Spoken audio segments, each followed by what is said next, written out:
So sister, don't talk with the other sister. She will not give the answer. I'm here. কিন্তু আপনি যদি অন্য ধর্ম দেখেন, Sister are a Christian. She's a Christian, no?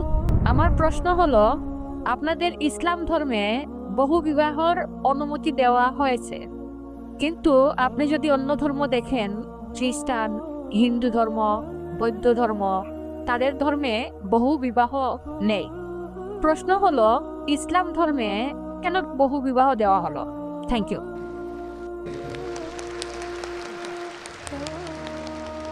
তবে ইসলামই হচ্ছে একমাত্র ধর্ম, আর কোরআনই একমাত্র ধর্মীয় গ্রন্থ এই পৃথিবীর বুকে যেটা বলছে একটা বিয়ে করতে।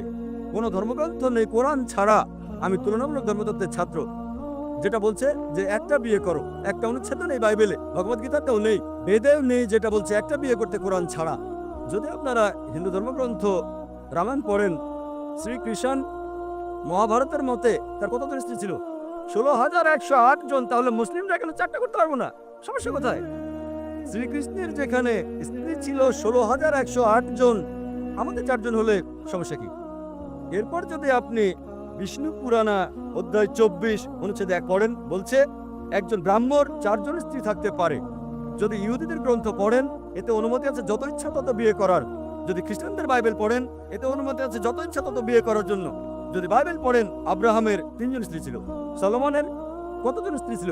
তার 700 স্ত্রী ছিল। পরবর্তীতে চার্চ নিষেধাজ্ঞা জারি করলো যে খ্রিস্টান একটা বিয়ে করবে, বাইবেল মানা করেনি। আর ইহুদি সম্প্রদায় একাধিক বিয়ে করত। এটা ছিল 1950 সালে, যখন চিফ রাবি সাইনেট পাস করে যে ইহুদিরা একটা বিয়ে করবে। সুতরাং নিষেধ করেছে রাবি, ইহুদি গ্রন্থ না।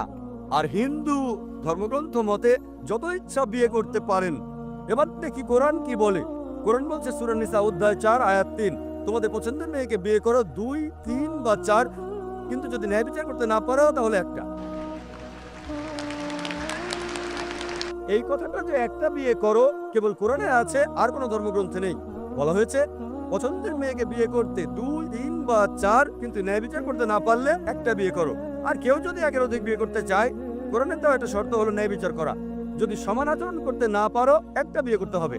এখন কি কারণ, যুক্তিসঙ্গত কারণ একজন ভাবতে পারে কেন ইসলাম পুরুষকে একের অধিক বিবাহ নির্দিষ্ট করেছে? অনেক অমুসলিম মনে করে এটা ফরজ, বাধ্যতামূলক। এটা বাধ্যতামূলক নয়, অতিরিক্ত। এটা ফরজ না। আশা করি উত্তরটা পেয়েছেন।